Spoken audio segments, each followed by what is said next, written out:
Yeah. Okay, quick programming note, a quick logistical note. That's the word I'm looking for. So I have copies of all of the questions that I've had in this class for you, if you want them. I've got a bunch of them printed out. I don't know if I have enough, since we have a lot of people, but if you want to raise your hand, I've got some gentlemen back here that will bring you a copy. I just thought you might want to have a copy of these for today, just in case there was something else here that we discussed in the course of this class that you wanted to talk about some more, because I don't have any text to cover today. So I want to talk about the book as a whole. I want to talk about the letter as a whole and the kinds of things that you have reflected on during the course of our study, whether it was in our study of First Thessalonians with Brother Osborne, or whether it's something that we studied together in the second letter. Just would love to hear the kinds of reflections that you've had. Now, these are all the questions from each part of the class, from each chapter, and so they're more specific to those parts of the text. So if there's something here that you feel like didn't get discussed as much, then feel free to respond there. If you have another comment or another question, another topic you want to converse about today, that's great as well. Certainly don't feel bound to the questions that I've written for you. But because we're not covering any direct text today, I wanted to just give you a big open floor to discuss what was left in the book. Now I'm going to share with you a couple thoughts, because I have a couple lingering things I want to say about the book, just reflections I've had, really what I've taken away from the book. And then and we'll get into that conversation as well. Thank you for participating well in this class. Anytime that I get the chance to teach, it's a great delight to me. I feel like I take away more from it probably than you do. That's no slight to your learning ability. It's just, I'm swimming in it, and so I get to really take in the lesson, and I hope that I will practice it. This has been a great study, and I hope that we will use it as we move on. So a couple things that I want to say, and then I have some other questions for you as well. Just some lessons that I feel like I've learned from the class, and some things that I'm really going to continue to think about. We talked a little bit about sanctification in the course of this class and what that means. We talked about that in our discussion of the text specifically, and I want to tell you, as I read this, I long for that. I get really excited about the idea of sanctification. Now, it's a process that occurs through some hardship sometimes, but I think it's something that I'm very excited about. We read in 1 Thessalonians 5, verses 23 and 24, "Now may the God of peace himself sanctify you entirely." There's a wholeness, there's a completeness to the idea of sanctification that I long for. "May your spirit and your soul and body be kept complete, without blame, at the coming of our Lord Jesus Christ. Faithful is he who calls you, and he also will do it." I have confidence that God will complete the sanctification work that he begins in us as a part of the gospel. And that's just an exciting thing. I want to be different. I want to be better than I am today. I want to be more sanctified to the Lord in the process of reading and studying. Obviously, the theme that I was seeing in the letter is the idea that the imminent return of Jesus should change our lives today. I think that sanctification is one of those ways in which we change. Also, I wanted to highlight this comment. I think Brother Scott was the one that said this in one of our studies, but the Thessalonian letters teach us that it's important for us to learn how to discern the truth of an apostolic teaching from a false apostolic teaching. I keep coming back to that idea. Primarily, it's something they had to learn to figure out because of the things that they were struggling with, the false teachers that they were facing. I don't think that's any different today. I don't think the complications that we face, the teachers that throng us, the myriad of ideas and things that get thrown at us from people who may or may not have our best interest at heart, whether we're spending time on the internet or whether we're talking to people in the world, we still have to be wise enough to discern between what is actual wisdom from Christ and what is not. And because we're thronged by that, I think that's an important lesson for us to take away. Obviously, I'm just excited about Jesus coming back. And the more I read this letter, the more excited I get. And that's a thing that at times filled me with great fear and confusion. I'm grateful to say that the more I've learned, the more I've studied the scriptures, that fear has lessened over time. And in reading the Thessalonian letter, I think it's just become even more exciting of a thing to me as I look forward to the future. Thoughts, comments, questions about 2 Thessalonians. I want to use a lot of this time today for you. Tell me what you're thinking about. Tell me what you are taking away from the book or what you've learned in the course of our study. Here's some final questions for you. And again, don't feel bound to these. What part of these letters have challenged you the most? What specific commands do you think you'll carry out of this class? Things that you've read in lesson 1 or letter 1 or letter 2. Maybe if you were going to communicate the important parts of this letter to someone who was a non-believer or someone who was new to the text, maybe a new Christian, How would you do it? What would you tell them? I think that's a good exercise for us. How would you simplify the things that are here? And of course, what encouragement can we offer each other as we look forward to Christ's return? It's a thing that we are going to have to do on a regular basis. Help us overcome fear or confusion or complacency as we look forward to the return of Jesus and the completion of the great gospel work. Thoughts, comments, questions? What do you have to say this morning?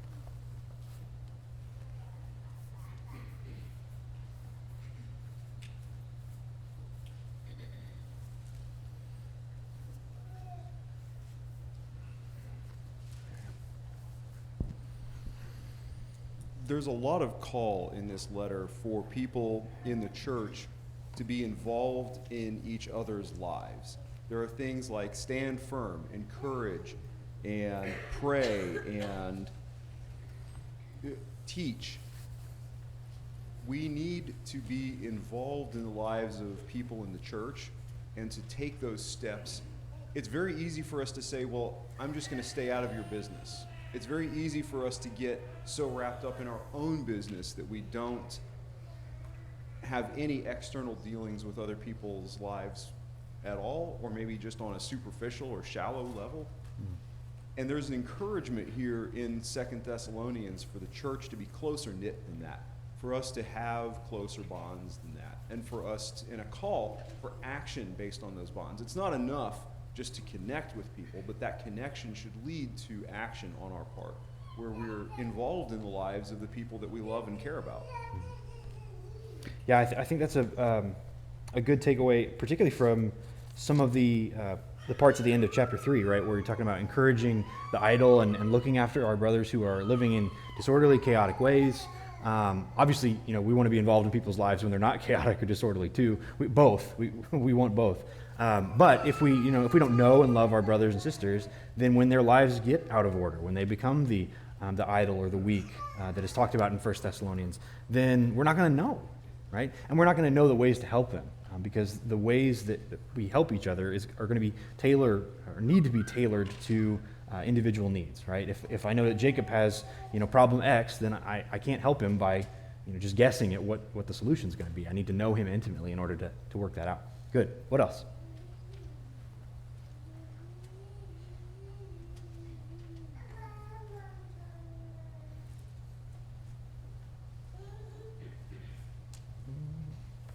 Over here.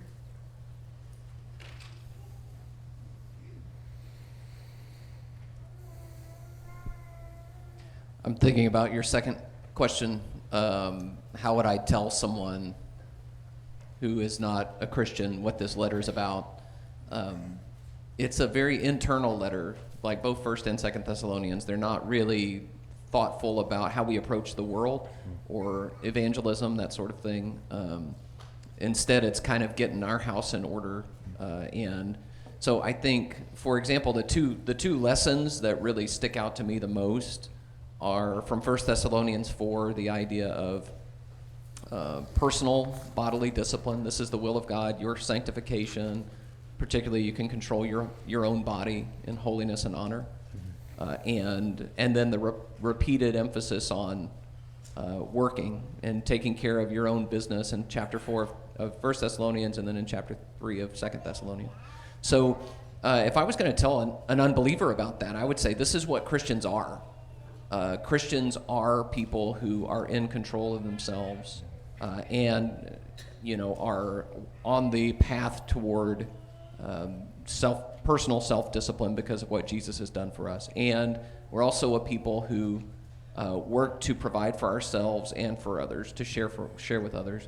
But at the same time, I think this letter also teaches us that we don't get that right every time. And so you're going to engage with Christians sometimes who don't have these things that are Christian priorities. And we're all sort of, as you mentioned with sanctification, in the process of getting there. So to an unbeliever, I would say this is who we're trying to be and God calls us to be. I think even an unbeliever would recognize those are good things. Mm-hmm. And then, now when you deal with Christians, you might not see that perfectly because that's the ideal we're aspiring toward. So that's the way I would explain it, and I would think, I think that's appealing.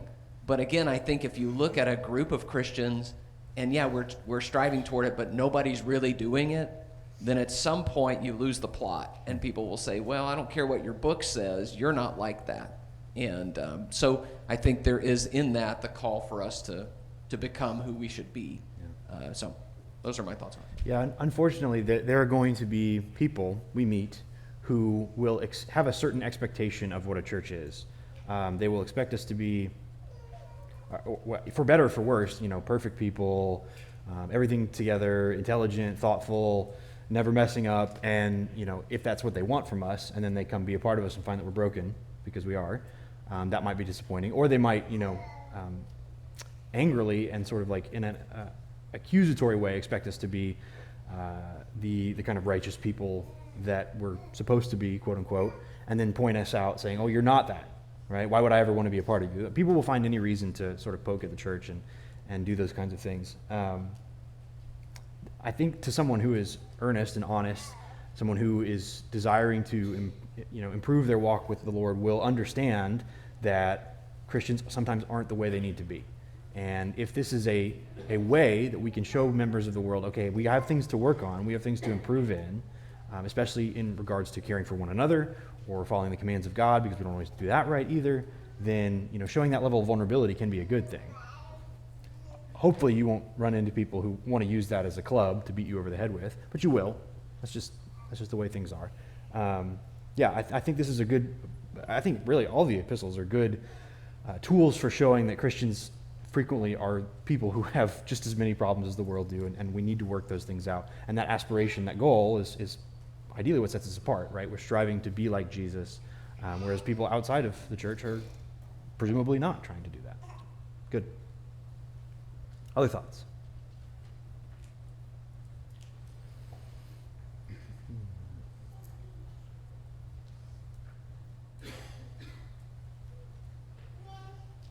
Right here, yes.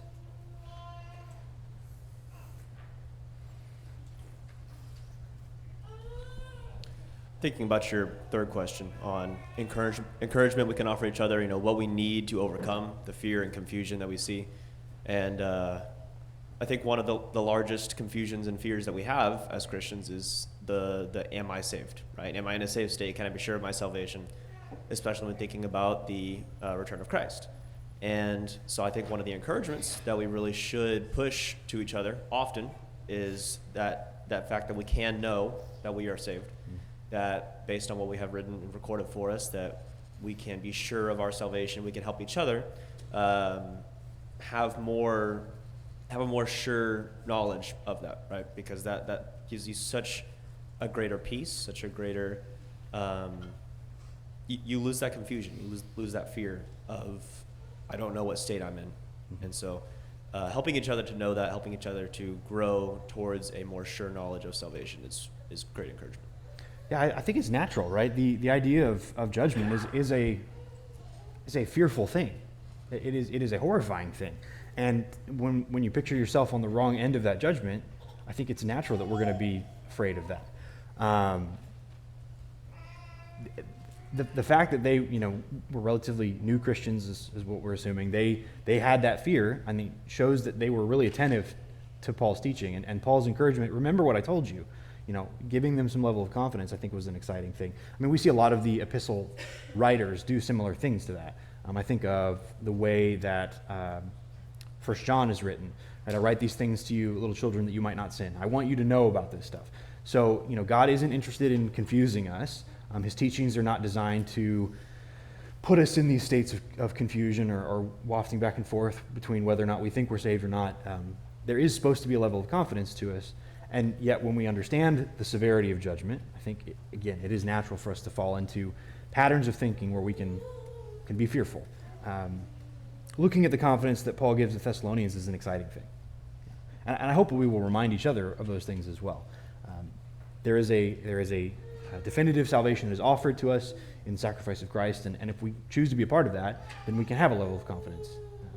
That is an exciting thing for me too. Even when things go bad sometimes.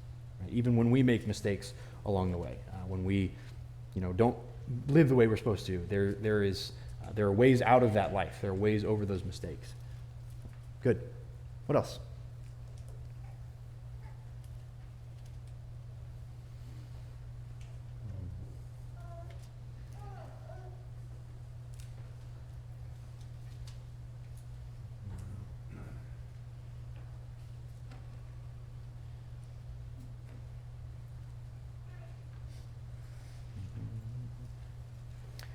while you're thinking, I do want to bring up one other passage here that I found myself considering a bit more.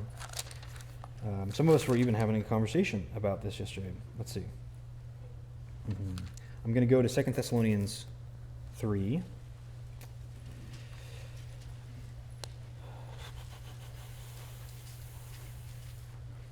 So in 2 Thessalonians 3, there's all that section about helping people who are idle, people who are refusing to work.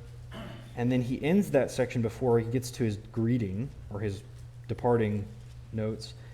Specifically verse 15, he says, "Do not count him as an enemy, but admonish him as a brother." This is the person who is, living in this disorderly way.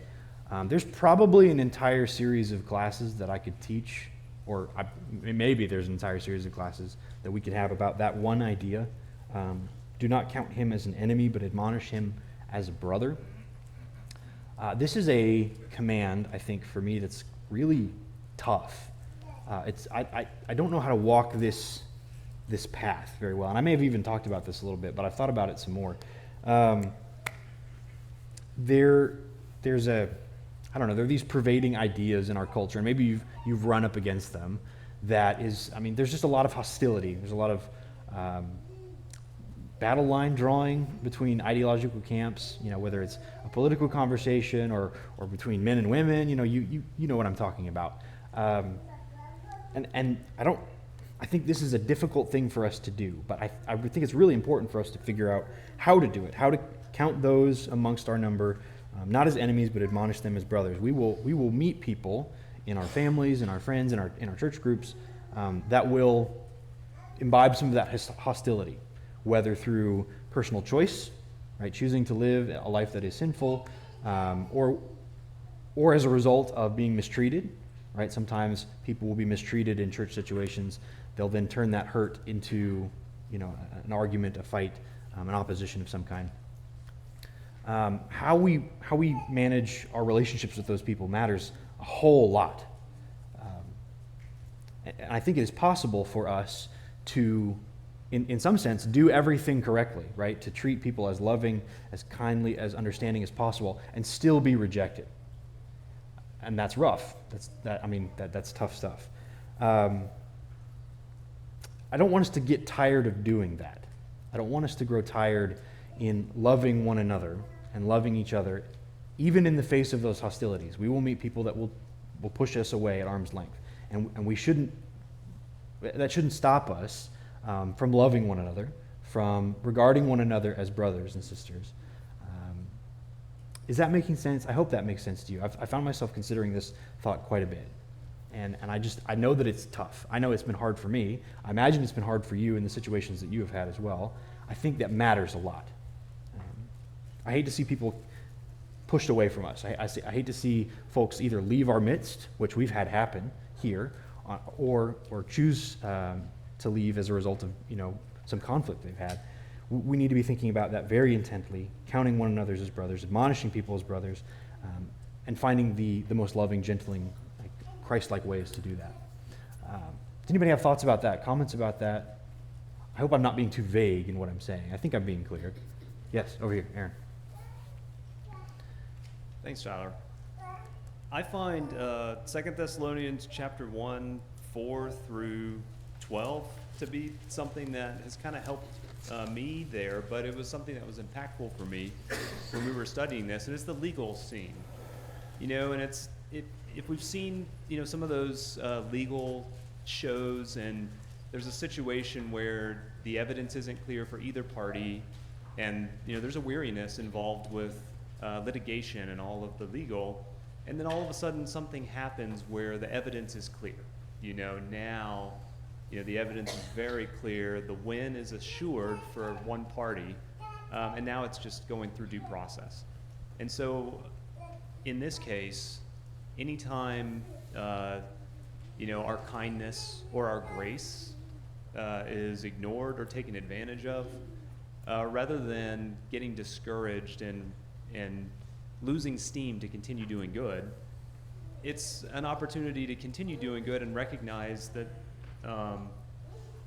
evidence is mounting. That That's what's going on. So don't lose heart, continue on, and anytime something happens that's, is against us, it feels, that's just mounting evidence that, the Lord will take into account one day. Yeah, I think often, I think being a Christian and thinking Christ-like thoughts means that sometimes we're going to get walked over. Like, we're going to have people take advantage of us. We're going to have people mistreat us. And none of that should deter us from continuing to do those same things. Like, being rejected is not a failure of the gospel.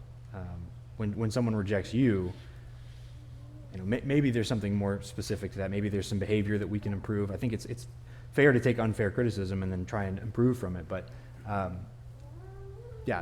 Lord sees the good that we do, and if we are truly doing good, if we're not just doing good to be self-serving or garner attention, then the Lord knows that we're trying to do those things. It can become wearying, and I don't want us to do that. I want us to recognize that sometimes we're going to be mistreated as a result of doing good. Yes, go ahead. Tyler, going back to your comments regarding chapter 3, verse 14, and I'll just read it again. Do not look on him as an enemy, but warn him as a brother. To me, this is the verse that's the most challenging to me. I think clearly elders in each congregation have the responsibility and must give an account for every soul in that congregation. But sometimes I think that we as members can do a whole lot more to show concern and care for those members who have, maybe slipped away, or maybe we even know that they are doing some things they shouldn't be. And sometimes we have a tendency to just leave that to the elders. But in so many cases, people who have relationships with those who may be slipping away can be much more effective than elders. So I guess I would just emphasize that this verse really, it talks to each one of us, that we should be concerned about our brothers and not fear approaching them with love and kindness. Mm-hmm. Yeah, sometimes those approaches are going to go poorly, right? Like, you'll have all the best of intentions, you'll say all the right things, and you'll still be rejected as a result, which is sometimes the way things goes. But we ought to be doing it anyway. Right? Yes.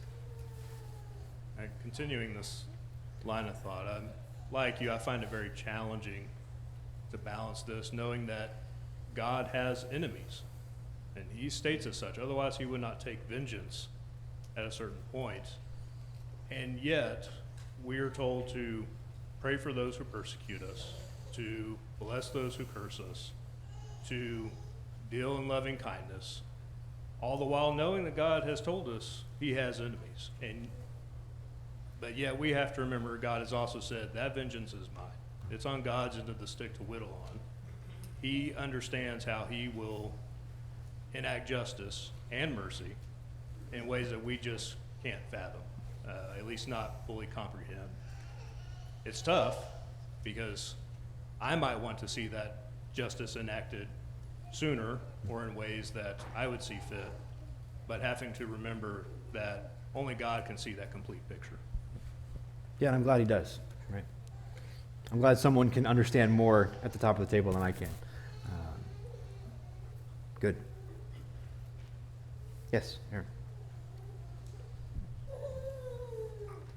When we talk about this idea, I'm led again to thinking about connecting with people and how important it is to distinguish between, when we talk about admonishing someone who knows me really well.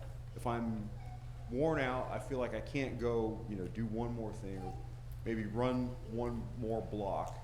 There's a difference between me saying, I can't do this anymore, I need to stop, and somebody who knows me and says, you can, you just won't.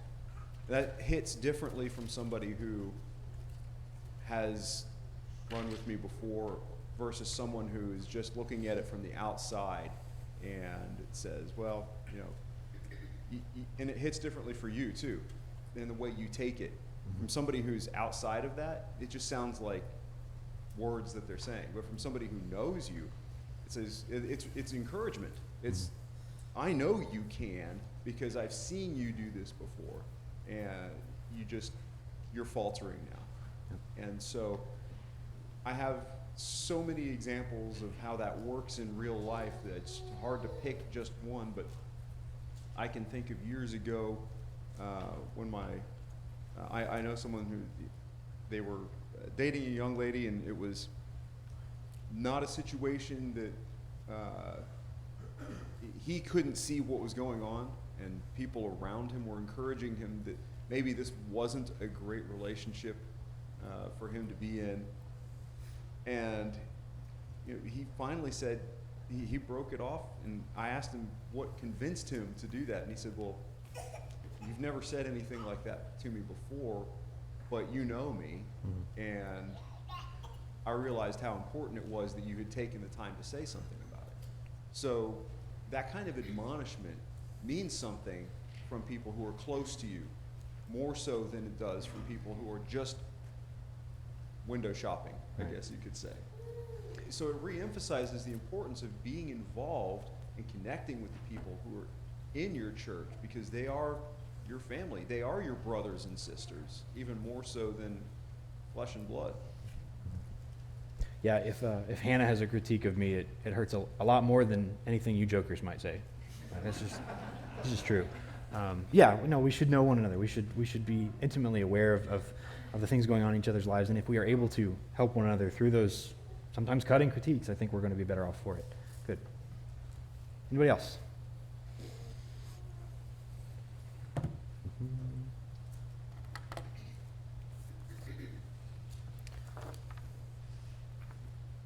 Over here, Claire.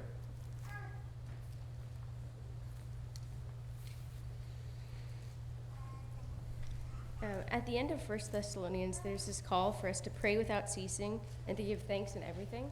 And I think you get a picture of what that looks like in 2 Thessalonians, because Paul answers a couple of very, pressing doctrinal questions for them, but it's sandwiched with prayer. In every chapter, there's multiple prayers for the brethren. He prays he gives thanks for them.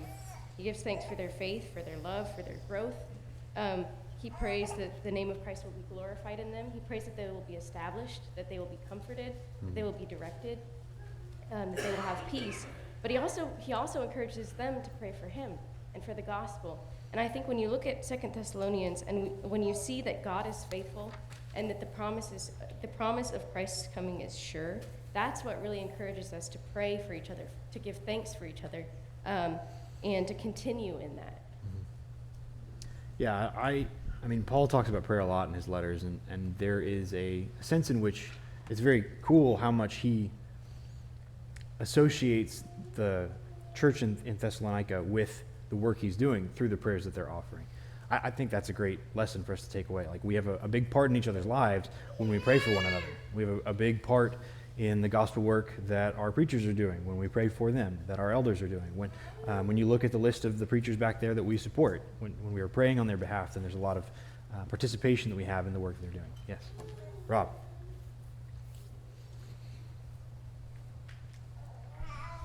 I agree about we got to know each other, okay?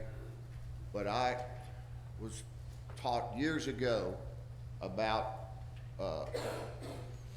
chapter 1, verse 8, all right? It's in the old King James. It says, in flaming fire, taking vengeance on them that know not God. What does that know? What I was taught was that know goes right back to the same word that's used in Luke 1:34, where it says that Mary said, I know not a man. That is an intimate relationship. And if anything over my old age that I've tried to do, and that is to know God better than I did when I was a young man.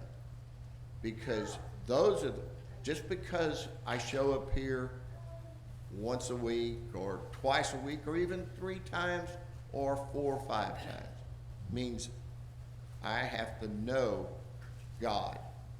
And that's my problem for each one of us. And if you see someone that just shows up once a week or once every 2 weeks or 6 weeks, I worry about them from a brother standpoint, because do they know God? That's the real question. Yeah, if we are building relationships with one another intimately, that's great, but it doesn't mean anything if we're not also building that intimate relationship with God. I think that the first thing that comes to mind is the writing 1 John 1:5. This is the message which we have heard and declared to you, that God is light, in him is no darkness at all. If we say that we have fellowship with him and walk in darkness, we lie and don't practice the truth. It's easy to show up here, have a great face, have great relationships, and then walk in darkness still and not know God in any way.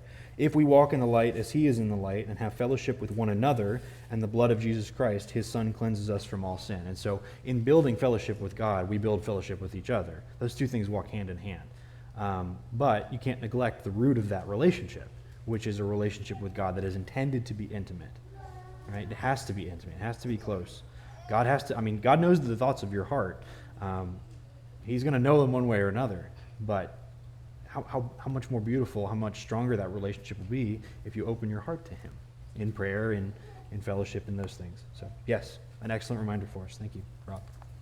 Over here, yes.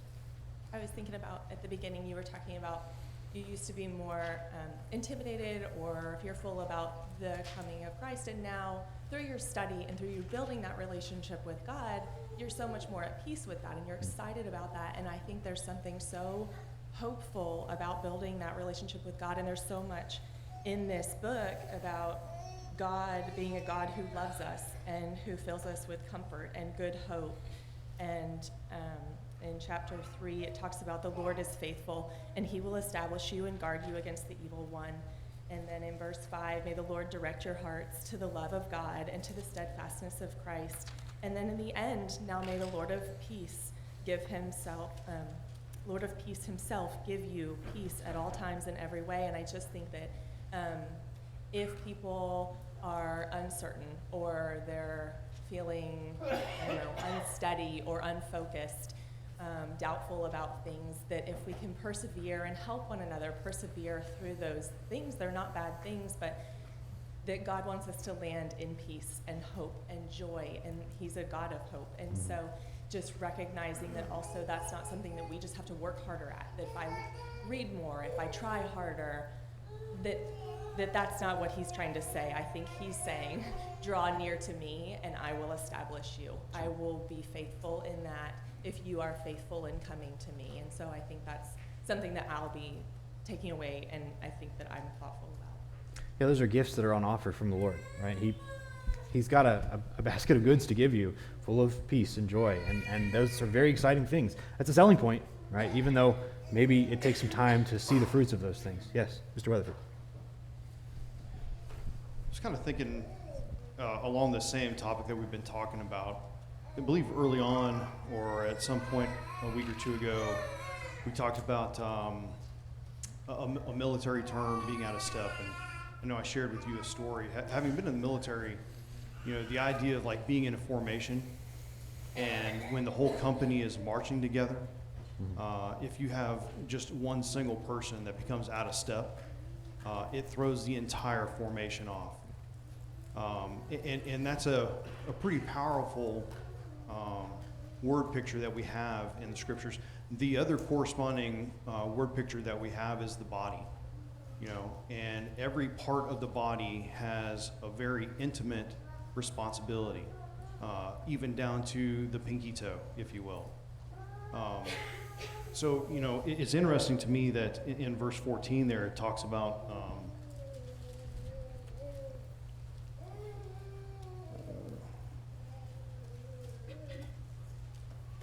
where'd it go?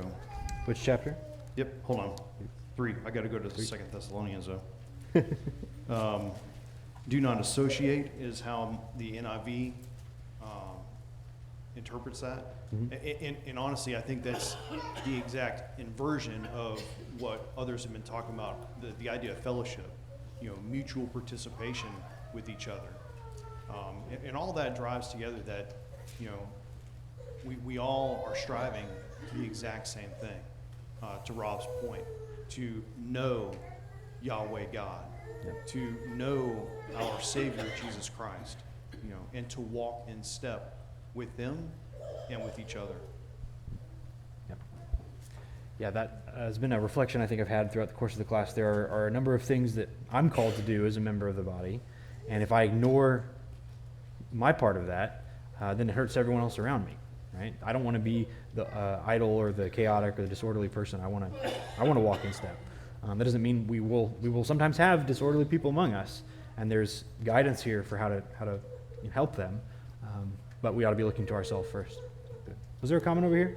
I thought I saw a hand. No? Okay. Anything else? Other thoughts? Other reflections you've had from the letter? Are there any, for those of you that grabbed these, are there any of these questions that you want to chat about a little bit more? Was there something in here that struck you?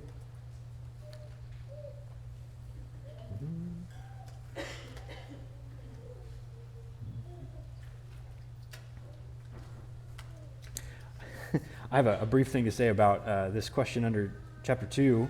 How should Christians respond to sensationalism? My goodness, so I spend a lot of time, this is probably time wasted, but there are these spots online, where you have circles of people who fancy themselves as great debaters, and so I spend time listening to them. They're not great debaters. Many of them are not. And many of them don't have much to offer you beyond, blood sport, which that can be fun in and of itself. I was listening to a guy over the weekend. I'm not going to share his name with you because that doesn't warrant your attention. But very sensationalist, very strong rhetoric, has a lot of things to say that are of no value. And I think he just likes to fight with people. He likes to chain smoke. He likes to fight. He likes to argue.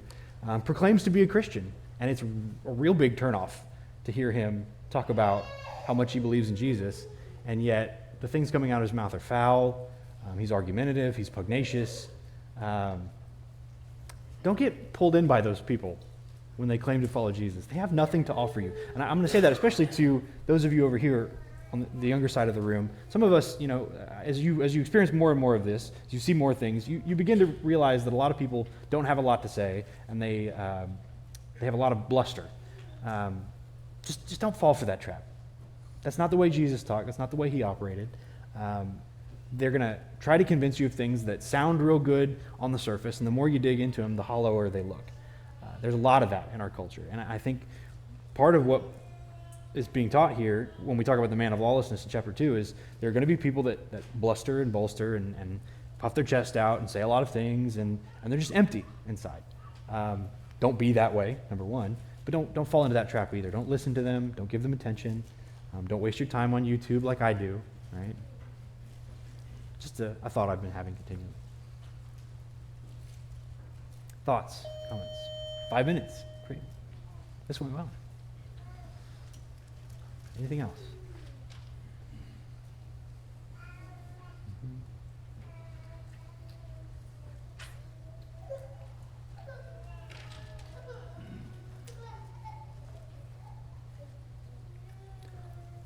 Okay, I think I'm going to leave you with your thoughts. I'm going to give you the last 5 minutes here. Thank you for being part of this class. It's been great. I look forward to the next class. I believe Brother Seeger is going to teach the book of John, and then Jacob is teaching